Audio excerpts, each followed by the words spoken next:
Archduke, what's his name? Oh, fuckface! Jerk bastard, jerk bastard, jerk bastard, and the smelly guru.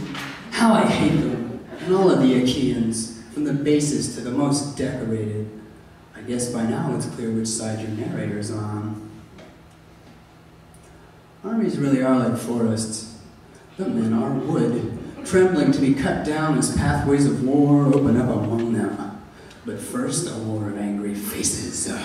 But none angrier than old fuck faces who welcomed the student prince into his home, drank with him his wine and smoked, only to find at banquet's end his prize concubine made away with. Now a mere lieutenant in this all-swamping army with no king, only a most kingly, and this is he, the cuckold's brother in his car of war. The Trojans do it almost bareback, nor are they above the tricks they learned on ponies, riding out to meet their punishers with the warlike braids, the hollow ships, and contemptuous demeanor. It hardly matters what these guys are saying.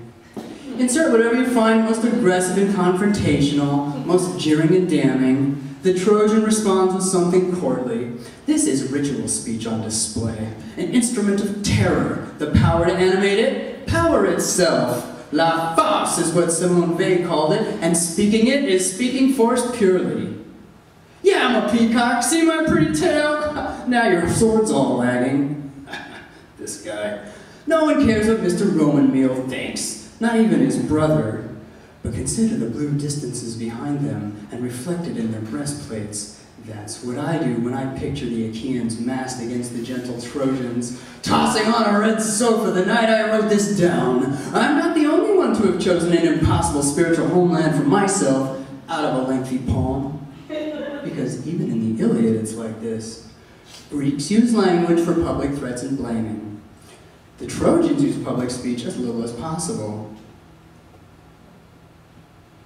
They seem to prefer it to warfare and put it to unwarlike uses. Oh, Walt Whitman on the battlefield, where the Greeks treat every hostile encounter as an occasion to let the chanted boast fly. The Trojans hardly taunt their foes, but perform legends about themselves, wonder tales, and lyric poetry, or tell you plainly what we're doing to you while we do it. Now you were stuck through the middle. Stuff like that. I said I was a fucking peacock, remember my pretty tail? I'm taking it to the spot tonight and get my feathers did. Sometimes I'll get there and be like, whoopsie, I drank a bottle of wine, the cup's so full that not a single drop spilled. And do the night slink. In spite of my bravura, my lap is rising. Is that what you meant to say just now? No, it popped out. Too late I found myself thinking out loud. What are we supposed to do against an enemy who so compels our thoughts and feelings? Because it's come over me as well, brother, stretching my chest with imagination. Oh, to be with him between my wife's thighs. So if we kill him now, we'll remember him always at his most irresistible. On this day, I go to war against the love in me. Oh wow, what a bad scene. I just realized I'm going to die, learning about myself in the hardest way. This is no pony party. Actually, it kind of is what makes it also horribly real, as if the sound we're cutting back in. How much more time is this going to take?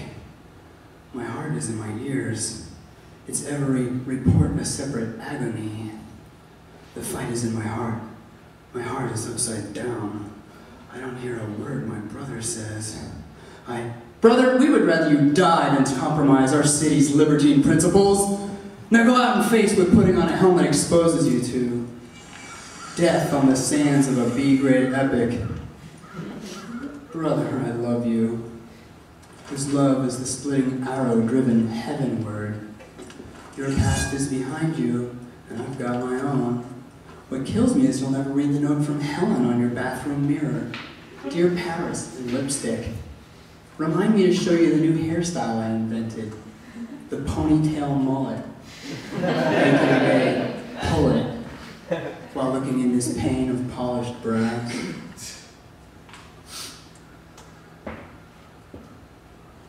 I love this fight sequence. It shows what happens when a weak opponent faces a strong one. He's humiliated and beaten. When it's happening to you, you respect its forms, but really, you have no choice in the matter.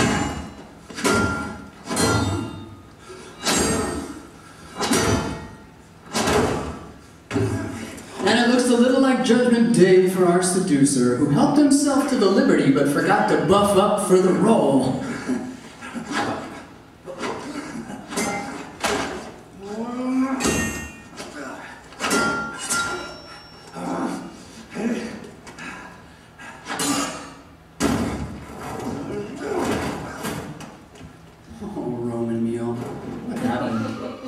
Even in miniature, he was an awful sight.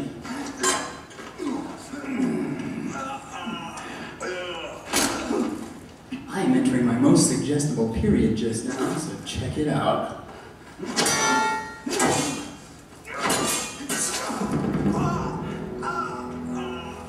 The sound has gone out. The arrow shot heavenward has shivered into 250,000. Fuckface advances, boasting of his scratch upon my thigh, but I am ready for the cut from both our bodies. The raised welts in anger, the severing blow. Not even the leopard's fury is such, nor the lion's, nor the ravening boar's, as the peacock's at his mirror, with his feathers all pulled away. So pick your battles, Grandpa. I don't think you're ready for this. Down to the nearest parting of her follicles, I had her. And I intend to go a few times more.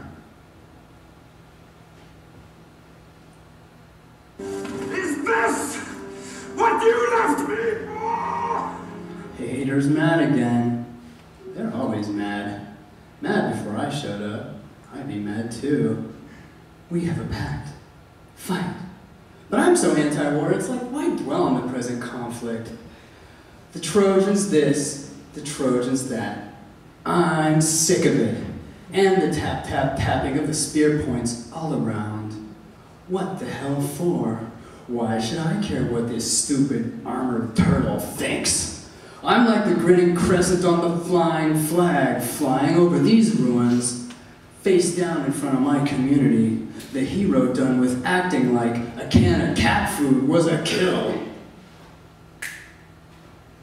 Some say it is the violent death of an opponent. Others, the soothing touch of ointment to a fissure in the skin. Wow.